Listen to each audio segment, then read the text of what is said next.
Harlem event space, which is also the home to Artfullwalls. Also, with us this evening is Edwing D'Angelo. When you see celebrities like Patti LaBelle, Tyra Banks, Little Uzi Vert, or Carol G looking their best, it is very likely they are wearing Edwing D'Angelo. His luxury, non-binary designs can be shopped in his Harlem showroom. And for the jet set crowd, you will soon be able to shop his line in Miami and Cartagena. The apparel line will soon turn into a lifestyle brand with the addition of a home collection. Last but not least, we have Phillips. Hailing from the Virgin Islands, Tushoni is a screenwriter, script supervisor, and producer. His first publication, A Walk into Dark and Cold, is a guidebook through misunderstandings of love and relationships. I think we all probably benefit from a copy.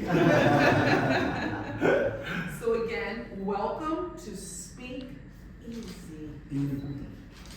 So let's delve into the definition.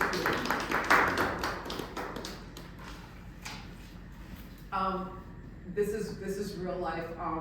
Steven Tyler's father, Aerosmith, was my music teacher, so I do a lot of reading because I always have you don't want to miss a thing in my head. So I don't want you to miss anything, so I have to read a little bit. So let's talk about speakeasies. So they were illicit bars. Now my voice is kind of lower intentionally.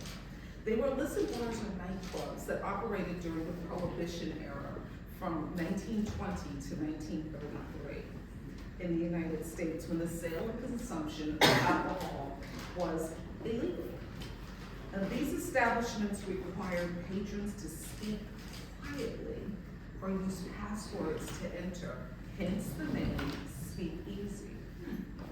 So during the Harlem Renaissance, speakeasies played a crucial role in fostering Black cultural expression, especially here in Harlem, because of course the Harlem Renaissance radiated out. They became key venues for jazz music, poetry, social gatherings, and also helped define the era's artistic and intellectual movements. They were cultural hubs. They aided the jazz explosion, where performers would go to speakeasies to perform.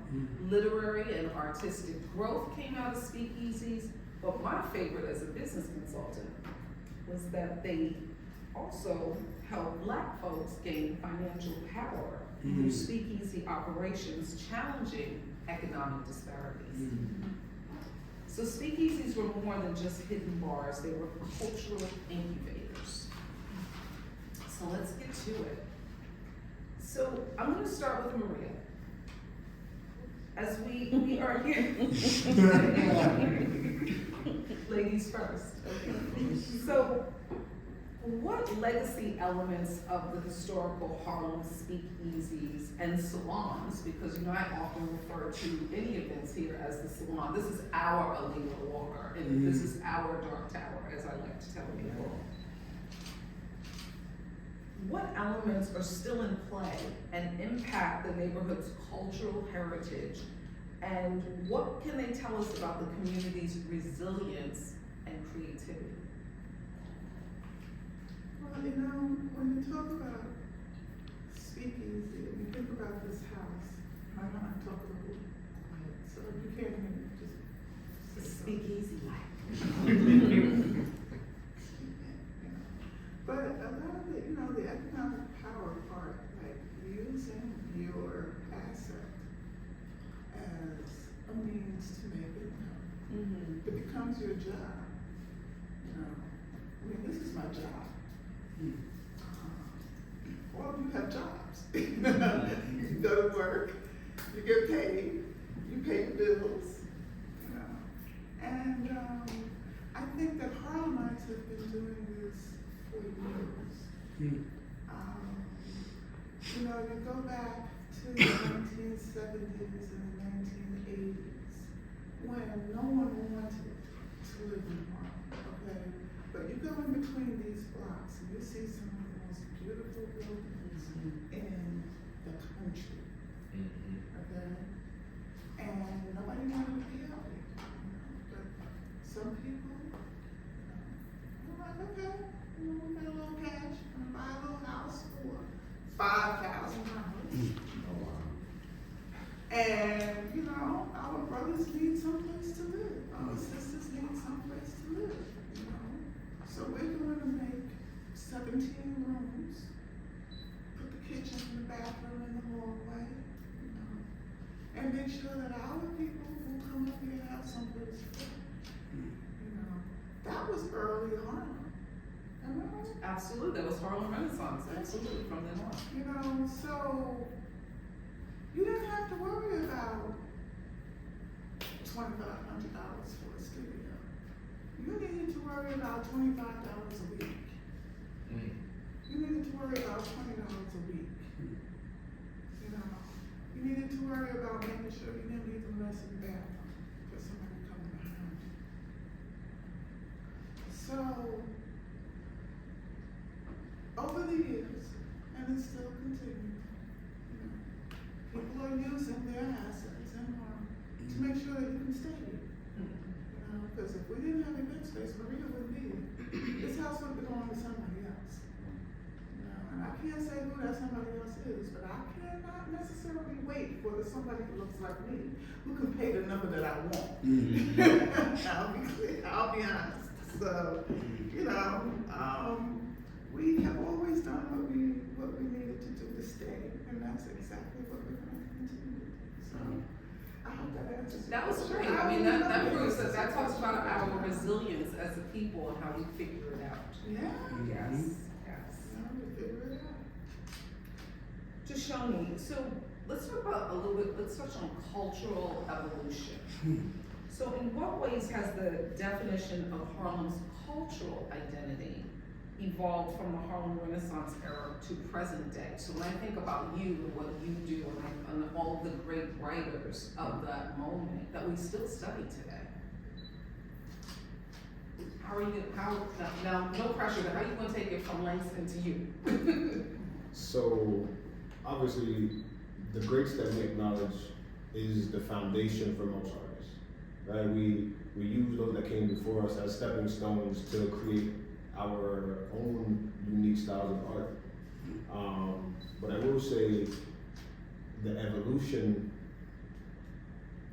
is split because it had become either very amazing or super watered down. So those that stayed true to the art are seldom acknowledged. But those who have given into the beast of social media and business, because art and business are two separate things, they feed the masses. So art, I feel like art in many forms has lost artistry, like true artistry. I mean, when you listen to music from my parents and my parents' parents that they grew up on, it's like they don't make music like that anymore. It's very true. So the evolution of it is split between being beautiful or terrible. Very true. And given my age, I'm like that about hip hop. What are they doing to that art form? I hear you. It's funny that you should say art and business because Robert just spoke on a panel for me a couple weeks ago and it was called Art times Commerce. Because the two, as a business consultant, I like to see my creatives make money, and there is a way to marry them with still keeping the integrity, keeping them a little bit of church and state. So along those lines of artistic influence and hip hop. So hip hop was born in our neighboring borough, the Bloomingdale Bronx. And it's considered one of America's most powerful cultural exports, shaping music, shaping fashion, and business worldwide. The impact of the Harlem Renaissance, however, is kind of the precursor to Or evolution. talk about evolution, right? To to that, like from here and then going global, because the Harlem Renaissance did extend beyond the United States. Edwing, fashion brands born in Harlem have been threaded throughout the industry, from the Harlem Renaissance to streetwear to sneaker culture. How do Harlem creatives continue to influence those movements and cultures on both a domestic and global level? Wow. That's a loaded question. I think I want to approach it from different perspectives. The first one being that for me, Harlem is the diaspora. Harlem, it's a state of mind that goes beyond its geographical location, which has influenced generations way back when. My father came here in 1972, and eventually he was killed here, and we made our way here. Later on, I came here when I was 13.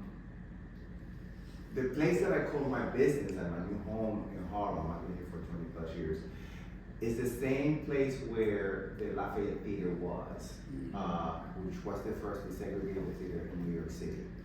And to have that connection to somebody who comes from Colombia, to now be in this prime space of fashion, where I can only imagine sometimes when I'm sitting in that drawing desk of mine in that corner of 131st and Avenue, how I can actually feel the energy of those who were there before, women in the coats and black women with amazing hairdos and gentlemen dressed in that dapper with dandy feels to it. And the connection with that is that space where I'm in right now has allowed me to create the Edwing D'Angelo Foundation.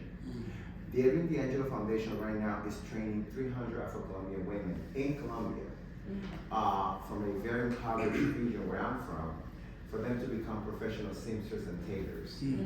They are now going into the third trimester, and I'm going there for March 8th, which is Women's International Day, to celebrate their first fashion show where they put a collection that I designed for them. I love that. You gotta go off. Yeah. So I don't know. That's why I say it's a loaded question, because I don't know how you will interpret all that in its entirety. You know, like how one thing just merge and mix and fuse with things. Because I'm now helping those women. My father grew up, my mother grew up in here. How am I going to affect their kids? Are they going to come here? Like, we don't know what Harlem is. It's like a nebula that keeps growing and growing and growing in influence.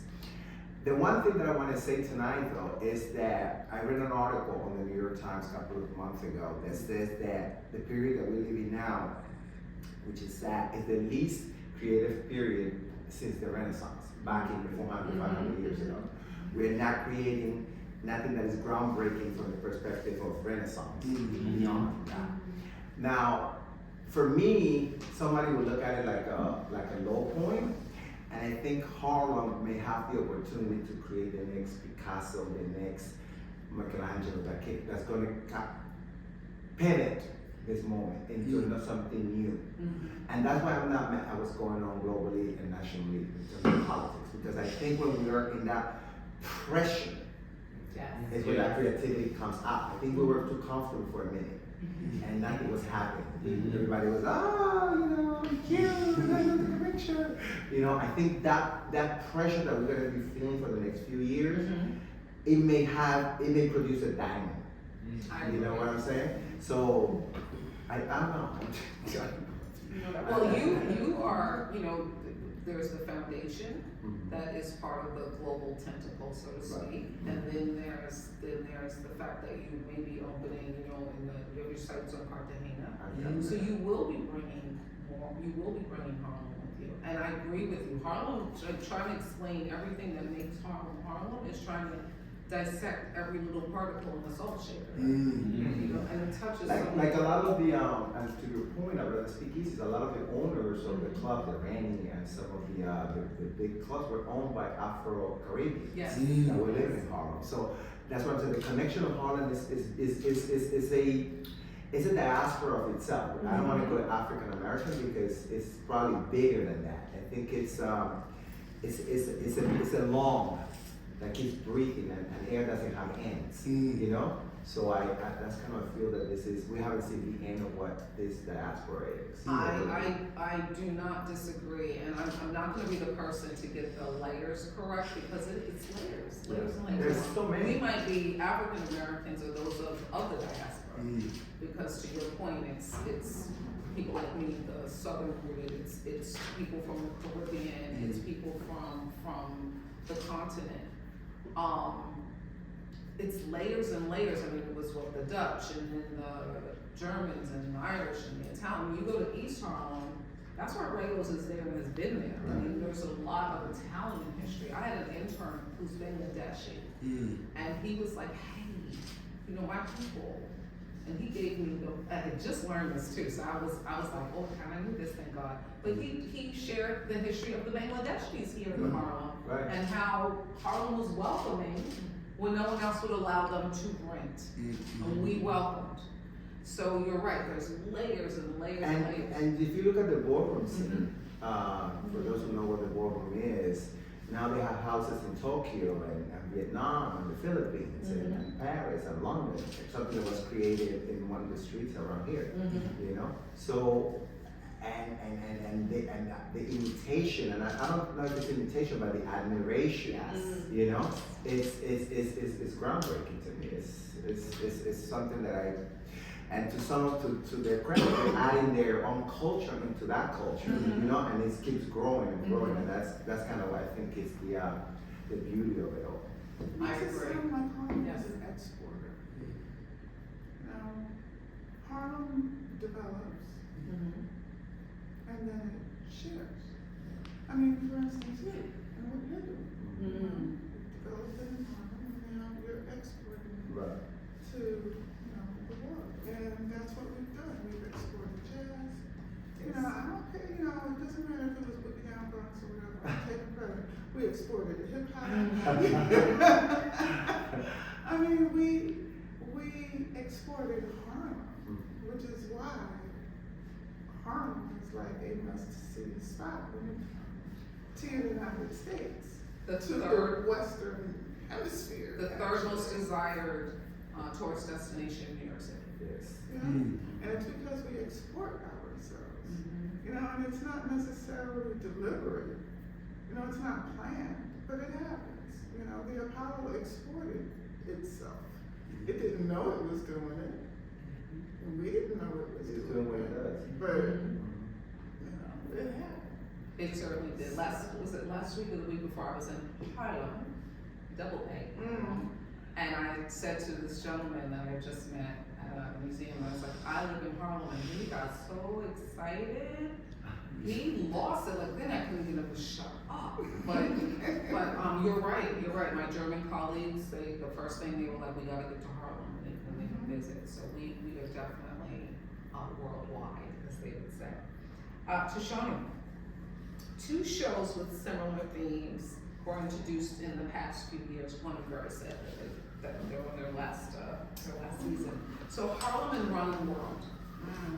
Unlike other productions that are shot in Harlem, because if you live here, you know that the trucks are out all the time, even during COVID, that they were out. Even Law and Order was filmed here.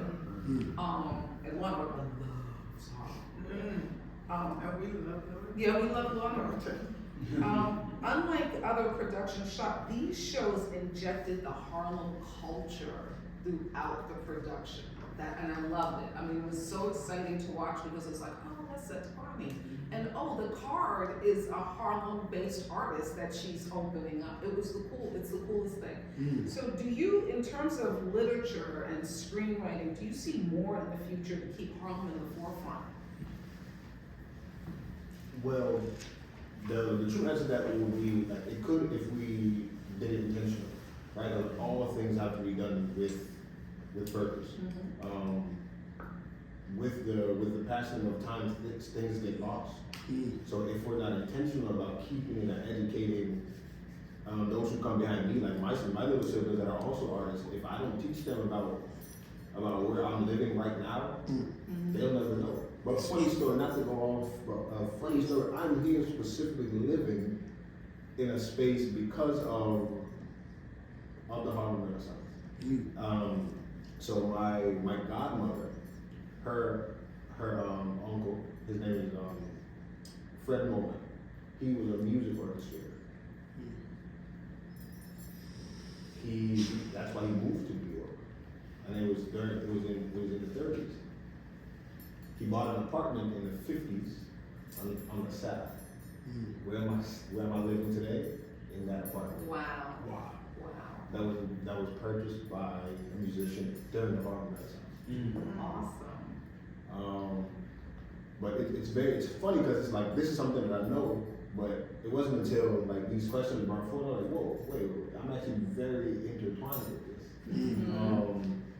But going back to the question, we just have to make sure that those who are on the production and who has the power to make decisions about bringing in, little Easter eggs for other artists and different things that they do that. Like we put our own people on, and we also educate those behind us, so it can be a reoccurring thing. Again, no pressure. We live till you do it. Similar to you, I moved to Harlem because my grandmother, I grew up in Westchester, but my grandmother would talk about getting all dolled up, and she and they were like, Lucy, Ricky, Fred, and Ethel at their time, they were two best friends, and they would come into the city all dolled up, and she would tell me about the clubs, and one of the funniest, she said that next to the Apollo was like a fried chicken kind of spot. Back in the day, she said you'd come out from a show, and for the drive home, they would get some food, and they had a sign in the window that said, if you can't stand the roaches, don't come in. And she said the line didn't budge. That's how good the food was. So yes, it's keeping those stories alive, the storytelling, and then hopefully putting them into production. Like so many of those things, we don't want them to get lost. So art, culture, and creativity play a crucial role. This is visiting, because I was like, oh yeah. You started to touch on this, Edwing. Art, culture, and creativity play a crucial role during political turbulence. I don't know if you're feeling it, but I am. By offering resistance, preserving identity, inspiring change, and providing solace. They serve as powerful tools for communication, mobilization, challenging oppressive regimes, documenting injustices, and uniting people under common causes. Historically, these elements have been essential in shaping movements, exposing corruption, and imagining alternative futures. The Harlem Renaissance was a clear example of this, because amid racial segregation and economic hardship, Black artists, writers, and musicians used creativity to assert cultural identity and push for civil rights. Figures like Langston Hughes and Duke Ellington created works that not only celebrated culture, but also critiqued systematic oppression. Maria, can the Harlem art scene be a catalyst for social change within Harlem and radiate from there?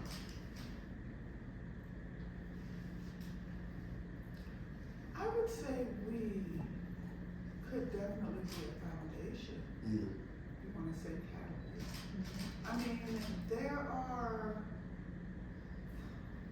I don't know, 30 galleries? 30 what? Galleries, art galleries. I mean, the art galleries that are in Harlem are easy to find and known. You know? And, if we all decided one day that we were going to do something together to highlight an issue that was important, I'm sure that we could come together and do so.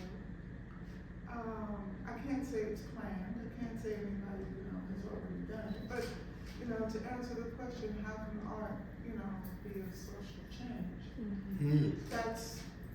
one way that I would pursue it. If I woke up one day and decided, you know what, I'm done with this shit. And it's time that we try to at least make our voices heard, because people need to know that there is dissent. You know, and when you think about it, you know, the art scene and artists, we're the least likely to be peopleized. You know, what are you gonna do? You know, have the IRS audit us? Okay, you know, I mean, what? Okay, so we're not going to jail. At most, we owe you $1,000. Right. But you're gonna call our mortgage? You can't do that. You know, you can try, but okay. So, I mean, you know, I mean, I think if you think about the current political situation, it's better to be small. You have less to lose. You don't have anything to lose. You know, when you're big, you know, like, Target, it's like, oh, wait, damn, the U.S. government is like smacking my ass. Okay, I better, you know, change course. But what they gonna do to us? You know, I mean, what? So, yeah, and not only art, but in general, our black dollars need to divert. And, you know, divert. Because we don't recycle. We already don't recycle. We need to. That's which is what I divert, you know. And we also don't need to preach to the choir. This is true. We need to start talking to those of us who don't read, get their information from wherever the hell they get it, but it's not the right spot. And, you know, just need a little tug to be like, yo, I don't even care if you understand what I'm saying, just do what I do. You know, because politically we are not doing well. You know, I have the misfortune of reading the news every day. Extensively. And what I'm hearing right now is not comfortable. So, yeah, politically we need to get our finances together, our networks together, art being one of them. You know, and either we need to plan or we need to do something. I can't say I'm the leader, but I'll definitely follow the person who sounds like me. Agreed. I'm thinking about Tashoni's comment before about kind of like the legacy plan and continuing to tell stories, because I'm not sure if many of you know that when I think about the question that was asked, I'm not sure if many of you know, but years ago, you walked 125th Street, it was like walking in gallery. We had all of the stores in their pull-down gates had Franco the Great, and those were some more political statements. So you hired this gentleman, Franco, who would do a mural on your pull-down gate, which would prevent other people from like spray painting over with gobbledygook. Because again, almost like hip-hop, the graffiti of today is not the graffiti we put on. So there was that. You had Sir Shadow, who's another one. So you had more public art, whether it was intended or not. So yeah, we don't have that today. I mean, if you get a little lucky, you go into Trader Joe's and there's a mural. Let's talk about what Gina's talking about, because she's absolutely right. We have the public art, and Franco became famous. Yes, he did. Worldwide, another Harlem export. Worldwide because of his gates, but why do we have the gates? See, Gina's talking about the gates. I can tell you why we had the gates. And that's because we had riots. 125th Street used to have a jewelry store named Bush's. We used to have a department store named Bloomstein's. The sign is still out there. We had a Woolworth's. Okay. And yes, date myself all I want. That's what I'm saying. I went to all of these places. This is what we did, you know. So, and then when we had the riots, Martin Luther King, you know, What else did we have, right? 'Cause those were big. Someone was Those were big. Police. Yeah, you know, there were riots on 125th Street. Bush's, there were no gates. Bush's had diamonds in the window. Wow. Bush's got rioted. Bush's never reopened. You know, it was like that. Bush's was like Zales. Like Zales is today. That's what Bush's was. Yeah, it was, you know. So, and a lot of the stores on 125th Street didn't reopen, but those who did ended up with pulled down gates. And these things were ugly. They were just gray, pulled down gates. They're the same gates you see now, but Franco, he started, I mean, one person said, okay, go ahead. And next thing you know, all of 125th Street, and people recognized it and appreciated it. Yes. And then the world appreciated it. Yeah. So, looking toward the future, Harlem historian John Reddick said something that I absolutely love, and I think that everybody, this needs to be a t-shirt. He said the Harlem brand, on a global scale, is bigger than Chanel. Agreed. Absolutely. I agree. We could make a t-shirt. We should do that. Oh, we have to give Bigger him the than credit. Chanel? We have to give him the credit. Bigger than Chanel. So here's where, you know, again, from that business side, Edwin, do you think today's creators maximize the Harlem brand?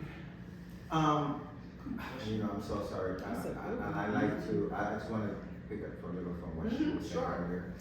I think that also in terms of the movement, I think one thing we need to be careful is that movement is going to happen. It's inevitable. But I just hope that it doesn't happen like last time, that it was hijacked. You're right. You know, I just hope that this, whatever happens now is a little bit more holistic, you know, and not just one group benefits, but pretty much everybody can benefit, or a large group can benefit. But I do believe that Harlem is a brand, absolutely. I think, and I say this from being an Afro-Colombian, because me being in Harlem, and I have stores all over the city. I have stores in Soho, I have stores in Chelsea, I have stores in Soho, Chelsea, and Lower Manhattan, what we consider Wall Street area. So, but it's the idea that I'm in Harlem, that when I go to Mexico or any Latin American country, it's always highlighted. That this Latin designer has a store in Harlem. They don't even say New York, they say Harlem. Harlem is like the concentration point for editorial, especially in Colombia. So it is a thing. Can it be, and I'm trying to reimagine that from a different perspective. Because, and I hate to bring this up, but it's just to give you an example. The same, with the foundation, we're now doing the same thing here in Harlem. We are opening a training center to people who can learn how to make clothes. But the population that we're focusing is on women who are survivors of domestic abuse, they're formerly incarcerated, and youth at risk. And the reason why I want to focus on those groups is because pretty much every day I have one similar in that population who's stop by the door and say, hey, can you teach me how to make clothes? Can you teach me how to make garments? So and again, back to the holistic approach, we're not really looking at the foundation to do what we're going to do here as just you're going to learn to make garments, but from the perspective of the garment district itself, the population of tailors and seamstresses are reaching retirement age. And they're not being replaced by a group that is waiting for those jobs, and those jobs can pay $30,000 to $50,000 an hour. So the kids that are going to FIT and Parsons, they don't want to be seamstresses and tailors, they want to be designers. So imagine if we can create anywhere from 100 to 200 new seamstresses and tailors from the kid that could be in jail if you don't do something with his children, from the women who don't know after her husband beat her almost to death, what she's gonna do next. If we take those groups and now brand them Harlem, and they go and tell that story for brand beyond the walls of this geographical location. So I think in that perspective, in that philanthropic, non-profit world, I think there are opportunities. I think Harlem also can be beyond artistic, it can be also a financial hub. There's so many things that are missing in Harlem that is waiting for someone with a brilliant mind in different industries to create it here and make a killer. Someone needs to pick up the ball, because people have tried. People have tried different things. We had the 125th Street Super Highway. You remember that? That was supposed to be a fiber optic highway. Billy, what's his name? Billy Hunter had the NBA Union was here before someone who left, but they were here. So people have tried to bring more industry of town. That's a whole conversation for another day. But again, I think sometimes and I hate to be. And I'm not saying try again. No, I'm not saying. And I believe in the small. You know, I don't necessarily adhere to that it has to be this super mega project. But somebody like yourself, this is a beautiful home, and there's so many people here in spaces like this. Imagine if somebody like you did it turn into a gallery. But imagine if we can create like a small boutique hotels. Sure. You know, not a bed and breakfast, but like a small, well catered that people will pay $5,000 to $7,000 a night to stay, because everything is so well curated. You have a butler, you have a chef, you have a professional masseuse, but it's so catered and so high end that that's a business that you can make a lot of money. And again, with 5 bedrooms. I think that it's time for people to revisit ideas. There was something called Harlem Jewel back 20-something years ago. Mid-tier, not super luxe, but mid-tier, beautiful, early. And that was another thing, I think, and you probably can attest to this.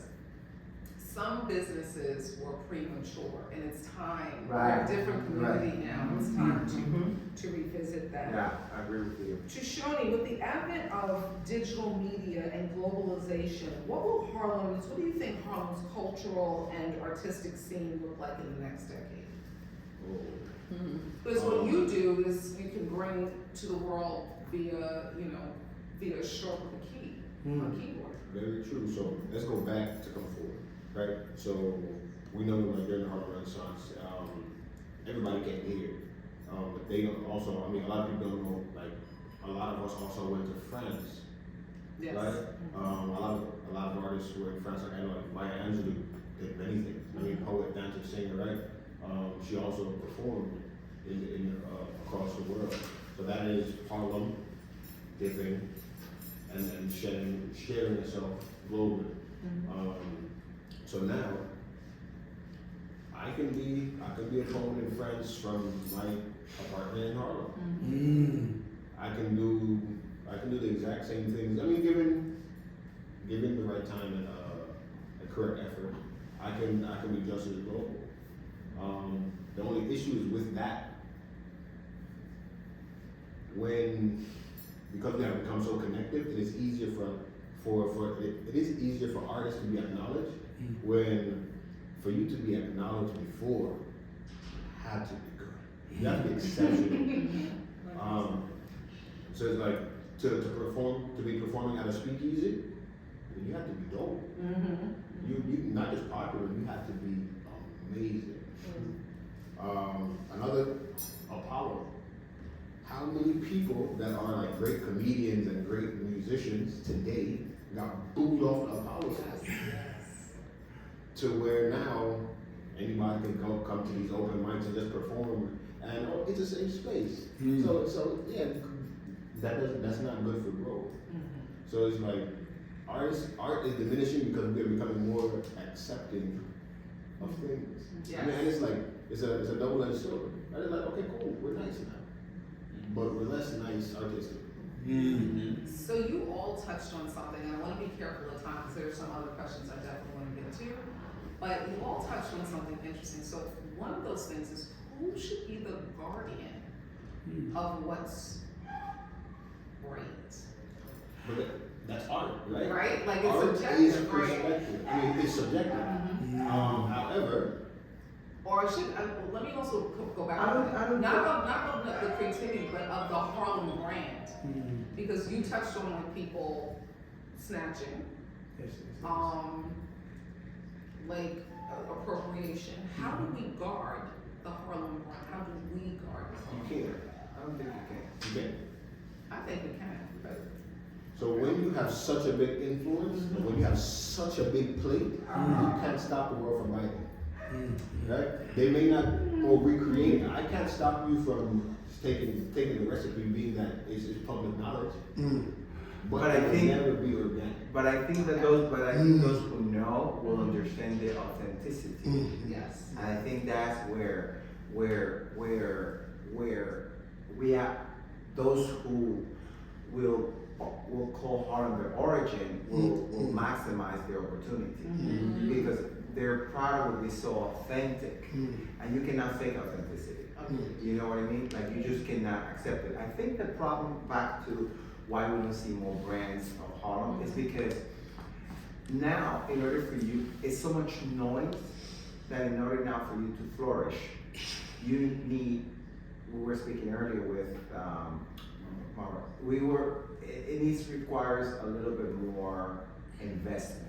You know, it required, and investment doesn't mean necessarily money, but it required the artist to be more well groomed and more developed. Meaning that, and this is something that I'm telling now the kids that I'm training to become in fashion, it's not enough for you to be creative and to create lovely clothing. But it's important now for you to educate yourself in finance, Yes. in banking, in languages, in history, in public speaking, marketing, because those are the things that will help you reach your bottom line. You know what I mean? So if you can reach your bottom line and maximize on that, you will be able to take your art to the next level. Without those things, you have to pay other people to help you get there, meaning that you don't have the funds, therefore you will not be able to succeed as you should. So I think education, going back to that good old thing, but education is pivotal in this next big thing. You said something earlier. Oh, I'm sorry. Go ahead, Ray. Well, I wanted to touch on what you said, not necessarily money, and you said something about another renaissance. What we don't have, and I wish some of these billionaires would do, is we need who are the new Medicis? The new Medicis. Even during the Harlem Renaissance, a lot of the people we study and look at their art, read and listen to their music had benefactors that kept them afloat so that they could focus on what they needed to do to get to where they are. During the Italian Renaissance, that's what happened. The Medici family wrote those checks so those artists could focus on and create. So who are the new Medicis? And maybe we need to start a movement out of Harlem, asking who are the new Medicis? I think social media can be a Medicis. I think that social media can be a Medicis as well. Because if you're good, the way things are set up now, because you have to also exist with what is now, what's realistic now. Yes. And I think social media, if you become that person in what you do, you can create a following that will support you somehow. So if you, and again, back to education, back how to utilize and harness all that following and all that to create money. And I say that because it's kind of what I have to do to get where I'm at right now. You have to figure it out within your knowledge, your capacities, your abilities, how to utilize your network. You know what I'm saying? And I don't mean that you're gonna be like a sugar daddy or stuff like that. but it's you have to utilize the idea. In my case, that all these women in Soho love me. They love what I did. They love my ideas. And sometimes they came up and purchased dresses. I know they didn't get it, but they knew that I needed money to sell the house, and they paid for it, and I befriend them, and now I don't wouldn't call it my benefactors, but I would say they were there in moments that I need them. Absolutely. You know, and that comes to being able to create relationships, being able to harness those relationships, and again, home training. Train the kids to be able to make friends. Agreed. You know what I'm saying? Network. Be able to make friendships and how to build a friendship and how to speak to people and how to be nice. You know, and how to. But what I'm afraid is that we're seeing a next generation of kids that are disconnected from that reality, and our human capacities are, I would say, 50% of the job. You know what I'm saying? Our natural human capacities. But if they're not properly trained, then we put the next generation at disadvantage. Oh, we so agree on so many things. Yeah. So I do want, Maria, did you have something you wanted to add to that? No, I was talking about the Harlem brand and how we can protect the Harlem brand. And my thought about that was that the Harlem brand protects itself. And the only reason I say that is from my history of coming into the Harlem sphere as a resource and a professional, because prior to that I did not work in Harlem, and I realized that there was a hierarchy that pretty much, you know, like controlled Harlem, but you sort of didn't know about it. And I think in a way, you know, you guys are in the art, you know, because the galleries are pretty much, the galleries are pretty well known now, you know, you know, you guys are the next gatekeepers. Because we're tired. I can say that old art that made me wait 20 years to just get inside the castle, you know, like be that person on the side that like waves as the royalty is walking by.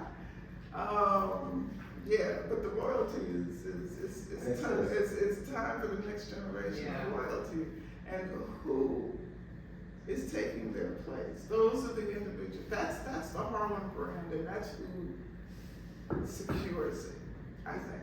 We had a question on here that I do want to get to lessons, so we're going to open up for Q&A, which was about, we can kind of touch on this collectively, which is what role do older generations of creators play in mentoring young, and how do we take care of that transfer of knowledge? So, Alila Walker, who Madam C.J. Walker's one and only child, and the Dark Tower, which was on 136th Street, shaped the Harlem Renaissance. And you know, it was a salon. I used to have a series here called the Salon Series. And the salon was the gathering place for the intelligentsia of the day. How important are physical spaces, galleries, studios, speakeasies, in nurturing Harlem's creative and cultural community? And then also, to piggyback, here's a two-pronged question I'd like for each of you to answer. What challenges are faced in maintaining these spaces, and how can that be overcome? Whoever wants to go first. So, about the physical space, iron sharpeneth iron, right? So, when you're around like-minded people that are creative, I mean, inspiration happens. And one of the, as we know as artists, one of the it's terrible, but it's true. Through pain, through shared pain, life imitates art, and life is hard sometimes. So pain from life tends to create the most beautiful art, right? The most like connective art, right? Because we shared experiences and empathy and healing is what definitely allow us to continue to experience, learn, relearn, and then grow more. So having a physical space with like-minded is absolutely important.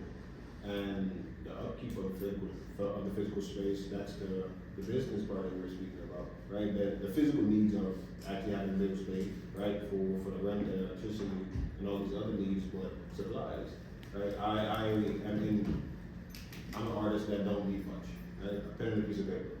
a napkin, right? You don't need legal lines. Or other artists need a bit more. You need brushes and paints and different types of paints, different types of canvases. So if we could have a space that does have funding, like we're talking about. If I don't have to worry about the business side, I can worry about the art side, and my art will grow. Because the more I do, the better I get. Sure. Yeah. Who wants to take that next? Because I don't know what the space, right?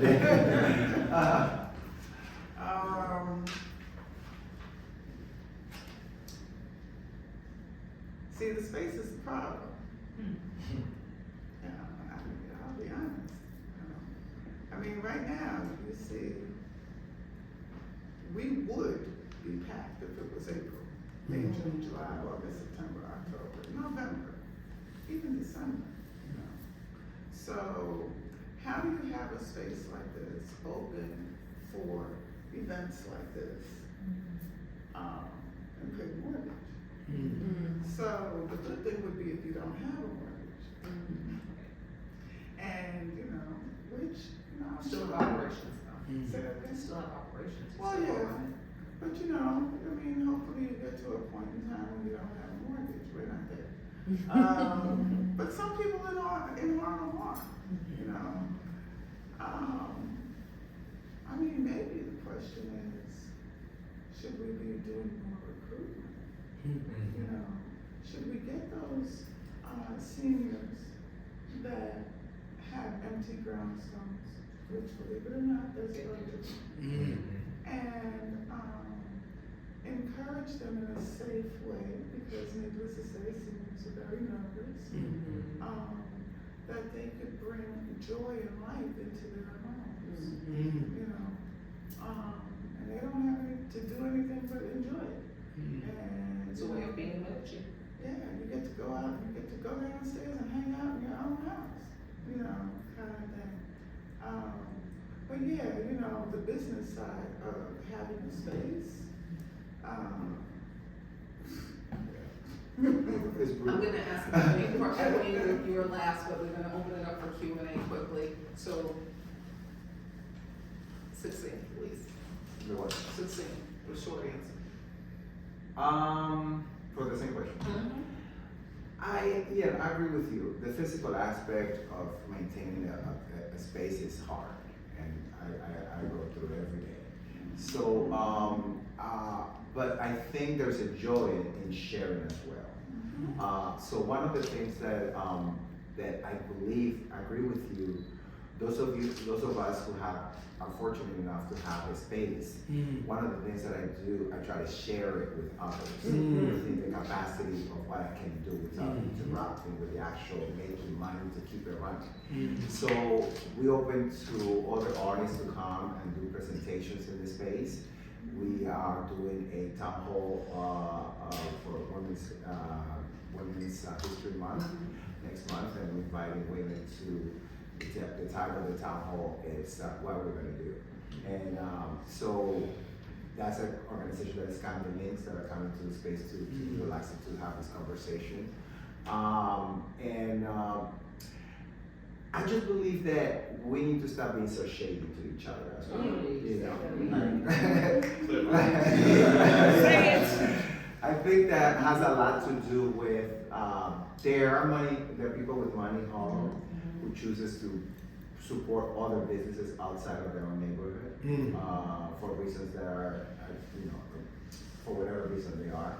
I think that there's opportunity creatively for some people to teach others the business, how they do it, how they got to where they are, and that's free. You don't really have to do much to teach somebody else what you know. But I think that if we get to that point where we understand that we are collectively intertwined and destined to survive only on that collectiveness, it's I think that's pivotal to our progress at this point. Agreed. Going back to that recycling, and because in other communities, I can tell you, I work for a company where everyone from the person that cleaned to the person that did tech, they're all the same people.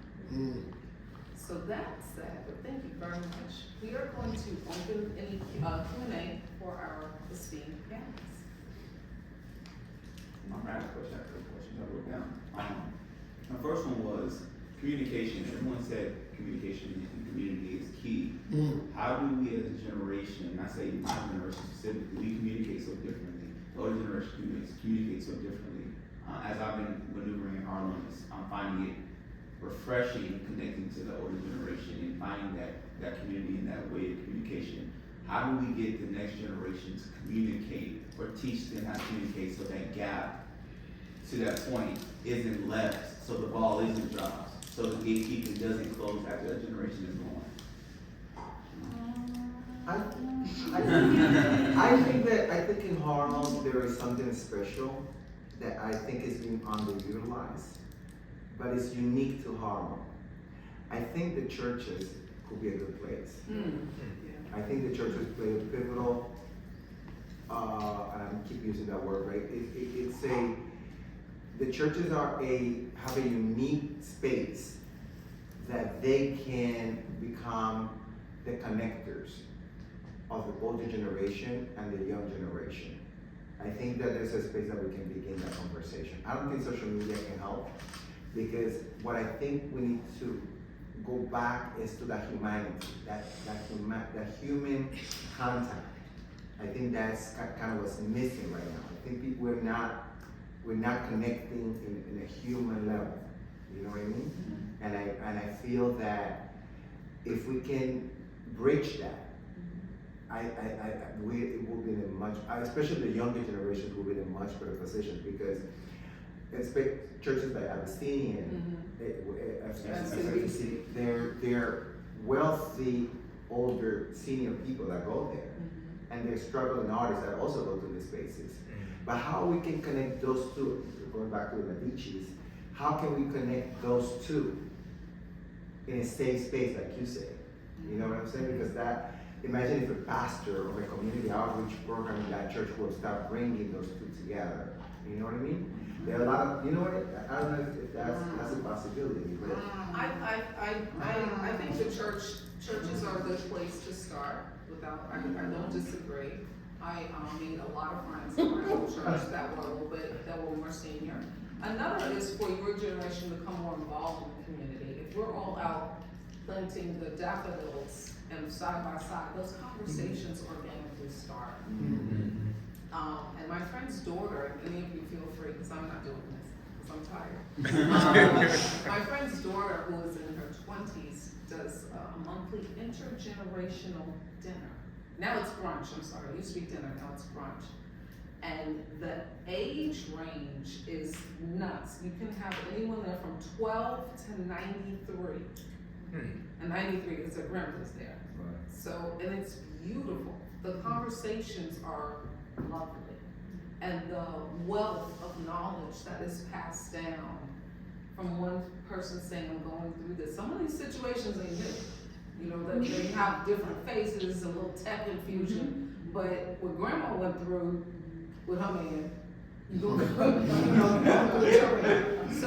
it's a beautiful, feel free to pick up the torch on things like that, but community involvement, I definitely think is a place to And just to offer you, because you have an amazing work, I think, I don't know how your living situation is, but going to what she's saying, I think creating, that's how I made the money actually to open the shop for the second time when I came back to Harlem.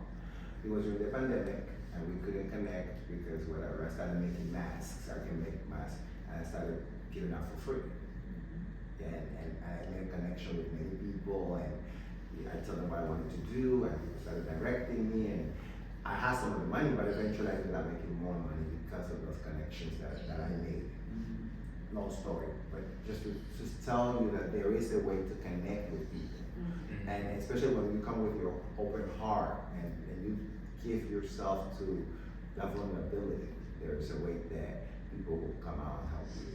So there are definitely ways, and I think the old school way of connecting with people is the best way to do it.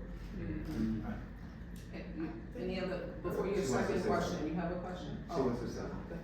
Oh no, I was just going to say that I think, did we say communication, listening, is important. I hate to say it, but you know, like, we weren't born yesterday. What is that?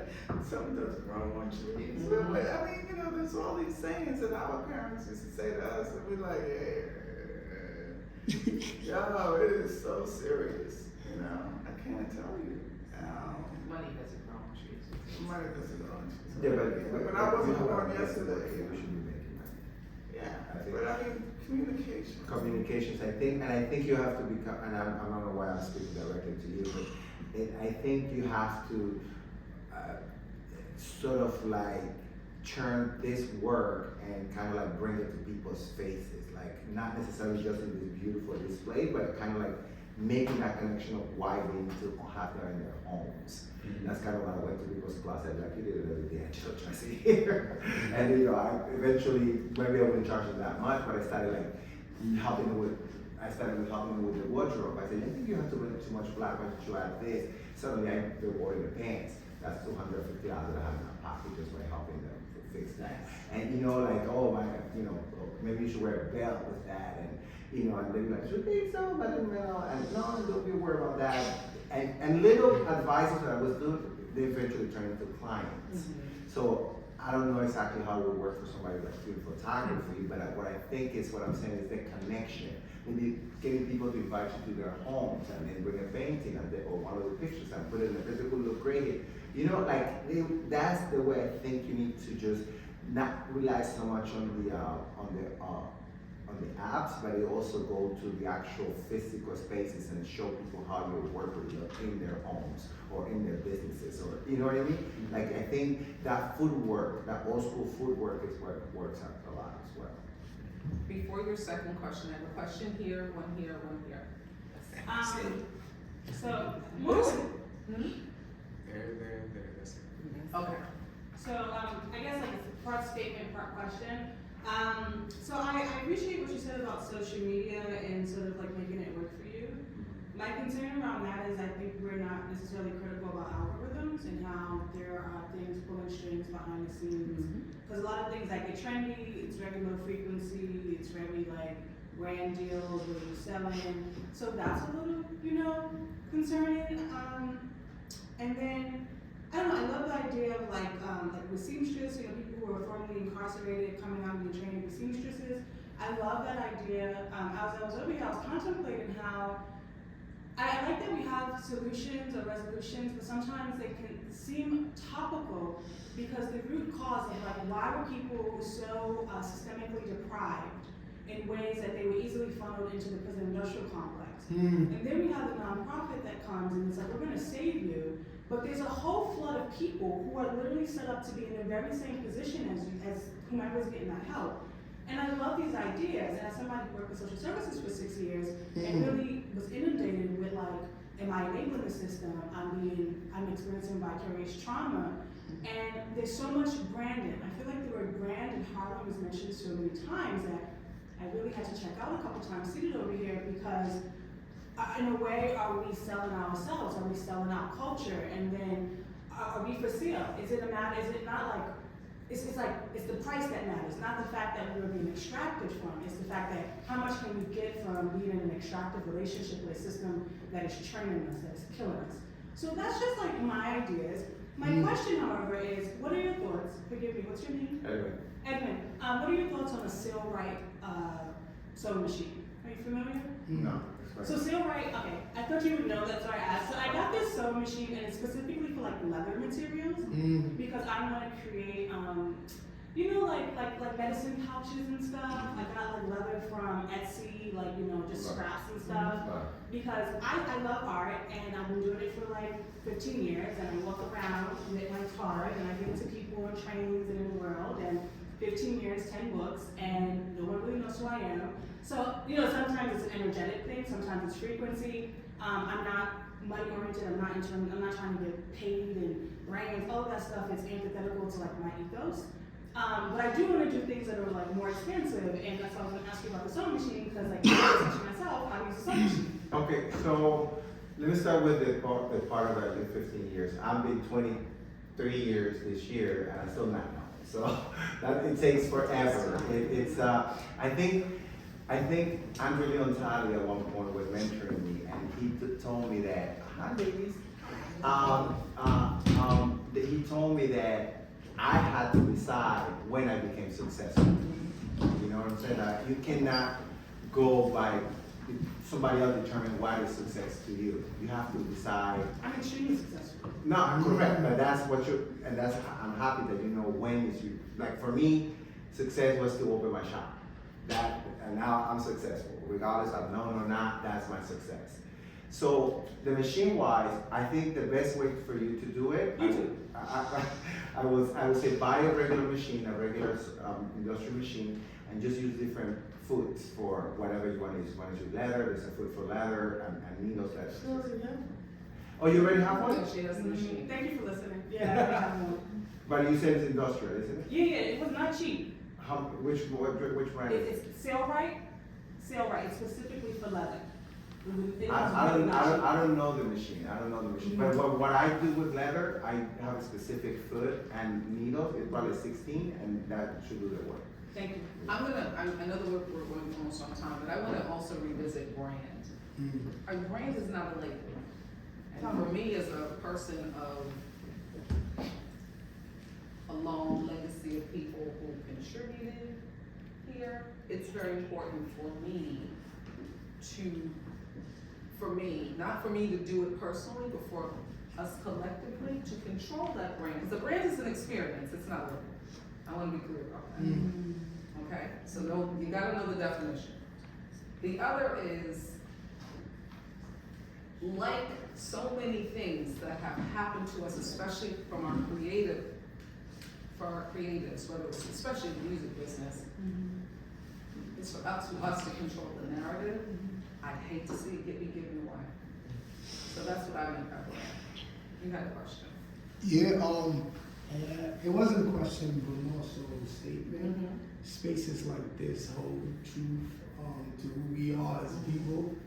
I think we're not just folks who just pop up out of nowhere.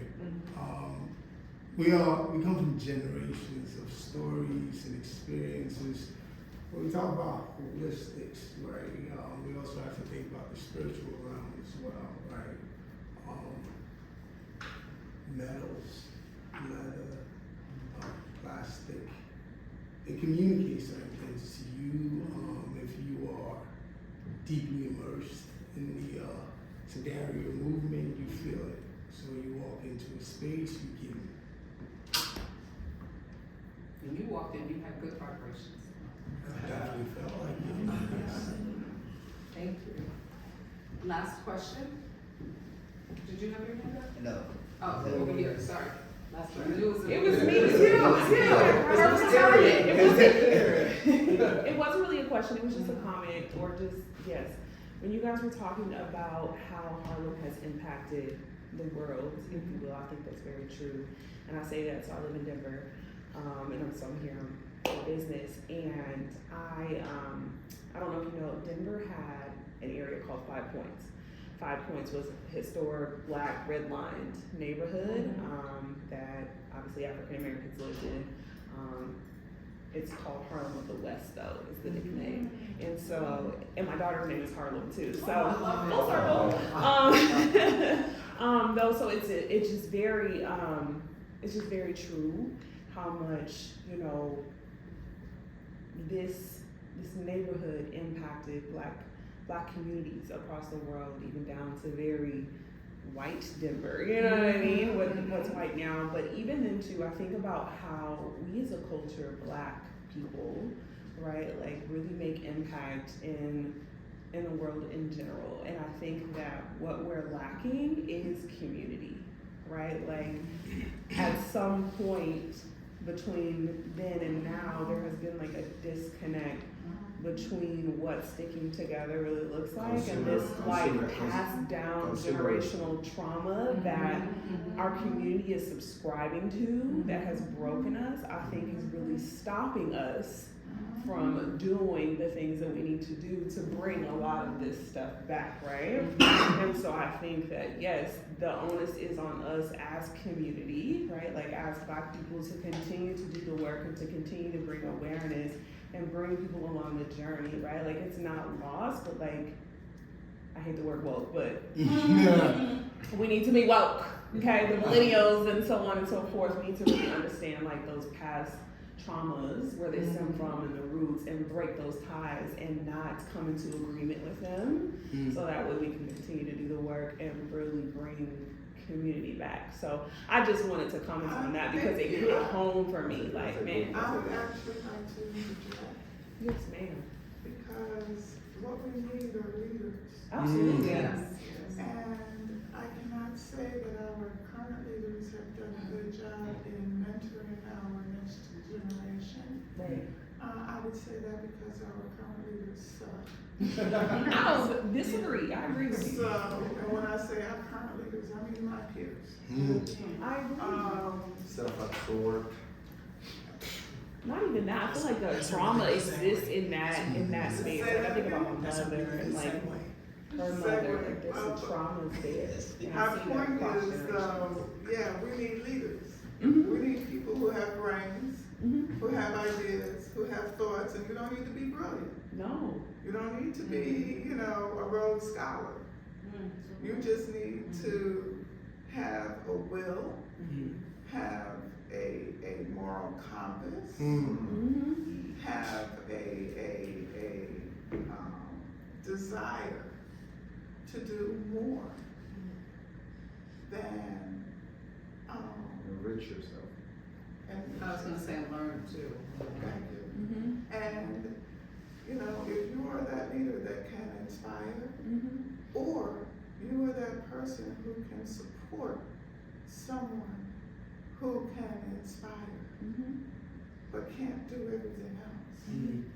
You know, there are roles that we need to play, Mhm. but we need our millennials. Absolutely. That's it. Oh, I'm Gina. no, That's she's right. That's No, she's right. I'm sorry. She's saying it. I was thinking about She said, exes. y'all. Like, oh, no, No, exes. I keep saying, I'm sorry. That's what I'm saying. We're done. Exes and boomers, we're done. But, I hear you. you know, I would say that continuously and over again. You know, if you have a thought, say it, speak it. Mhm. Find an organization that might promote it. Yeah. You know, work it. Yeah. You know, politically. It's yelling. Corporately, I mean, whatever vehicle you can use Yeah. to let your voice and the voice of us, which is, as we're talking about, unity, okay, helping each other, going back to making sure that, you know, sisters get the clients for real estate deals, attorneys, not only sisters, but I'm talking about us. You know, we support ourselves. We hire us. Mm-hmm. And not only when we hire us, we do a good job when we're hired. Now listen, talk about it. There's that too.